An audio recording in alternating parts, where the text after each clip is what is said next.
This week in gaming news, Kingdom Hearts gets a VR game, Square-Enix tries to trademark a new term, and Rockstar gets sued. That and much more coming up on the DLC.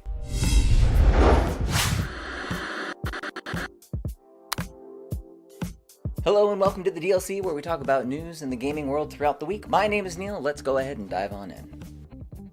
On January 15th, Final Fantasy XIV released the new job class of Blue Mage. This was a free addition in the preparation for the MMO's newest expansion, Shadowbringers. The job class allows players to learn skills from enemies and includes an EXP boost to help players level up the job quickly. Well, it didn't take too long for players to quickly discover a bug that allows players to switch job classes at the moment they kill a higher leveled monster in one blow, so that their Blue Mage can gain all the experience and gain a massive boost. This allows players to level up the Blue Mage job even more quickly than the developers intended.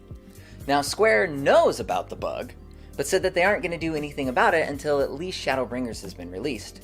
In the recent patch notes released by Square-Enix, they detail a lot of tweaks and bugs surrounding the Blue Mage job that they're planning on fixing, but they say that in order to fix the issue, they would have to completely change the core structure of how experience is gained. Square also states how they would normally classify such a method for leveling as an exploit, but since they were unable to address this promptly, despite it being a known issue, they will not issue any penalties for players who level this way.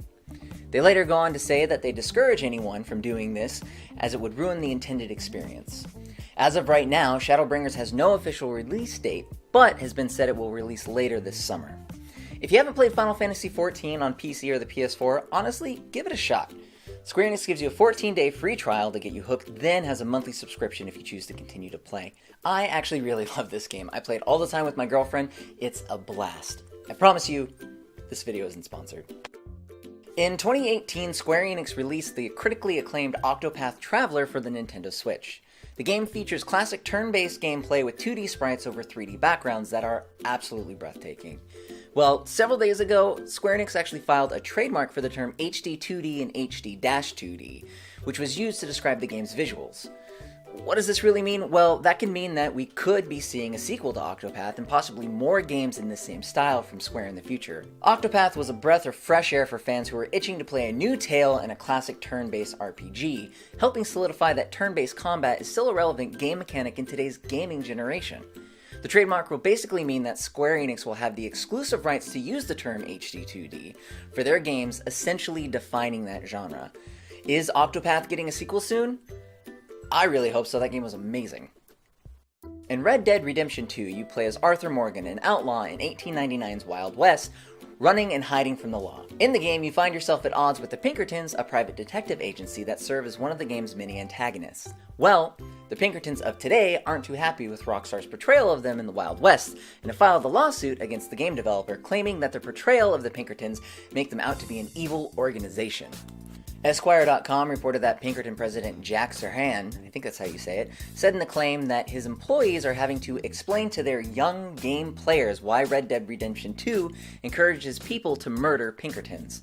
Serhan also claims that Rockstar is guilty of rewriting history to create profit in the present at the expense of real-life people who represent a brand today.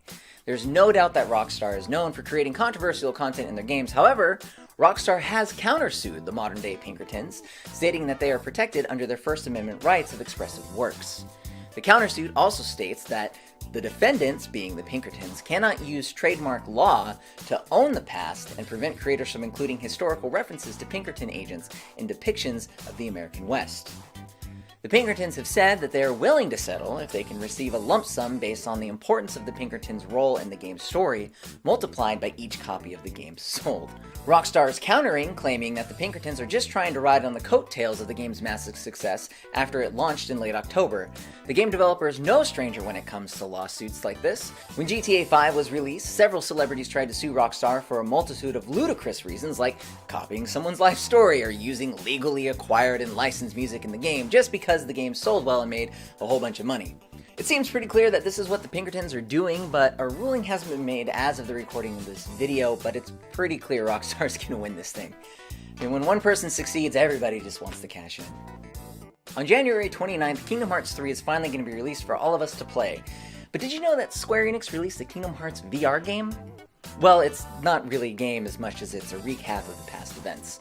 On January 23rd, Square-Enix released the Kingdom Hearts VR experience in the PlayStation Store in Japan. The experience puts you in the shoes of Sora as you get to recap some of the series' highlights in VR. The experience really isn't that long, it's only about 10 minutes, and it virtually has no interactivity at this time. We got to try it out on release, and the game really only supports the PlayStation 4 controller. There's not any support for the move stick. I mean, you can pull the right trigger and you'll see Sora's hand close up while you're on the gummy ship, so that's kind of weird. And Sora's feet are huge. While the experience is short, it's really cool to feel like you're actually in the Kingdom Hearts world. It seems really apparent that this is something Square-Enix is just trying out though, as it's more of a prototype than anything really fleshed out. Right now there's only 2 worlds, the Gummy Ship World and Destiny Islands. They say that they're going to release more in the spring. As of now, there's no official word from Square on whether or not it's going to be released in the West, but we really do hope so if it does really well. If you'd like to see our playthrough, you can click on the card in the upper right corner or click down a link in the description. It's pretty cool, you should check it out. If you'd like to learn more about this week's stories, check out the links down in the description. Well, that concludes this week's update. If you like this video, leave us a like and let us know what you think about this week's stories. Do you think the Pinkertons have a valid case against Rockstar? Do you think Square filing a trademark for the term HD2D is something that's viable? Do you even care about Final Fantasy XIV? Let us know down in the comments. Also, consider subscribing to this channel. We're striving to release news updates every week with information throughout the gaming world, so make sure that you click that bell and you'll get notified whenever we release something new, as well as other videos. We also do gameplays and whatnot. Finally, if you would like to support us more, check out this channel's Patreon and join the classy crew. We appreciate all the support we can get, and it all goes towards creating even more amazing content for you to enjoy. Thank you again so much for watching. For the DLC, my name is Neil, and as always, keep it classy.